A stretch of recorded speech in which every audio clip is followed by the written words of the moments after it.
Tanggal 16 Oktober, hari ke-290.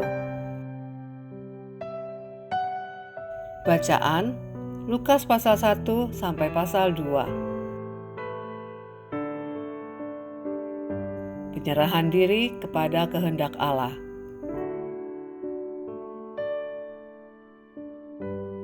Garis besar, Lukas sang tabib sekaligus sejarawan yang teliti menulis Injilnya dengan perhatian khusus terhadap detail kehidupan Yesus. Ia membuka kisahnya dengan dua kelahiran ajaib. Yohanes Pembaptis, sang perintis yang akan menyiapkan jalan bagi Tuhan, dalam Lukas pasal 1 ayat 13 sampai 17, dan Yesus Kristus, sang Mesias yang akan dilahirkan oleh perawan Maria. Lukas pasal 1 ayat 31 sampai 33. Dengan gaya penulisan yang sistematis dan akurat, Lukas menggambarkan kelahiran Kristus melalui kesaksian malaikat, gembala, dan dua saksi tua yang saleh, Simeon dan Hana, yang menegaskan bahwa bayi itu adalah penggenapan janji Allah bagi Israel. Kisah masa kanak-kanak Yesus ditutup dengan satu peristiwa di bait suci pada usia 12 tahun, di mana ia menunjukkan kesadaran diri sebagai anak Allah yang harus berada di dalam rumah bapaknya. Lukas pasal 2 ayat 49.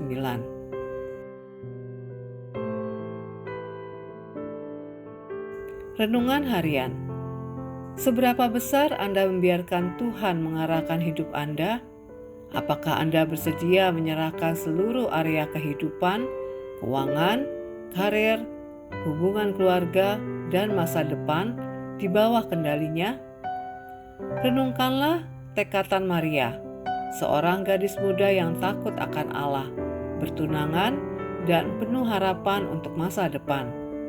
Namun, semua rencananya berubah ketika malaikat Gabriel datang membawa pesan ilahi. Ia akan melahirkan Mesias.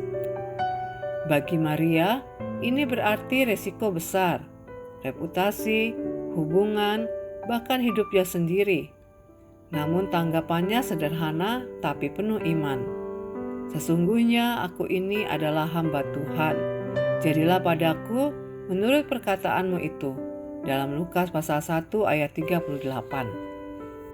Penyerahan seperti ini tidak lahir dari kepastian, melainkan dari kepercayaan.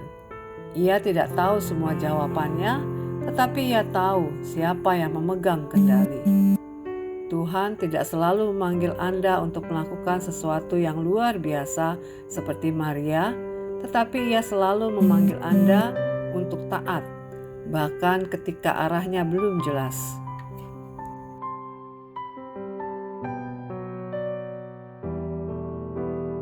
Cinta kepada Allah diuji bukan saat Anda mengerti kehendak-Nya, melainkan saat Anda tetap percaya saat tidak memahaminya.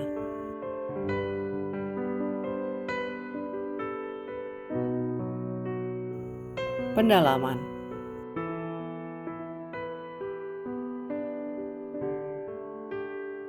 Malaikat dengan nama. Lukas pasal 1 ayat 26. Hanya dua malaikat disebutkan namanya di Alkitab. Gabriel, pembawa wahyu, Daniel pasal 8 ayat 16, pasal 9 ayat 21.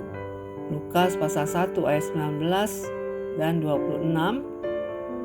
Dan Mikael, pelindung umat Allah, dalam Daniel pasal 10 ayat 13, Yudas pasal 1 ayat 9, Wahyu pasal 12 ayat 7. Kehadiran Gabriel dalam kisah kelahiran menunjukkan bahwa peristiwa ini memiliki arti surgawi yang besar. Mesias atau Kristus. Lukas pasal 2 ayat 11. Kata Mesias berasal dari bahasa Ibrani Masyah yang diurapi. Dalam bahasa Yunani diterjemahkan menjadi Kristus.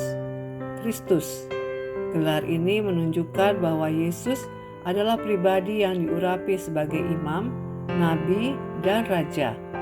Maka, ketika kita menyebut Yesus Kristus, kita sedang mengakui peran pengurapannya sebagai juru selamat dunia. sumber yang asli. Lukas pasal 2 ayat 51. Lukas mencatat banyak hal yang hanya diketahui dari sudut pandang Maria, termasuk kalimat Maria menyimpan semua perkara itu di dalam hatinya dalam Lukas pasal 2 ayat 51. Hal ini menegaskan bahwa banyak catatan Lukas mungkin berasal langsung dari kesaksian Maria sendiri, menjadikannya kisah yang sangat pribadi dan autentik.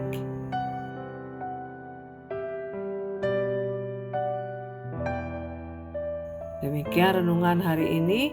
Jika Anda ingin mendengarkan bacaan Alkitab hari ini, silakan buka tautan video yang tersedia di layar Anda. Amin. Tuhan Yesus memberkati.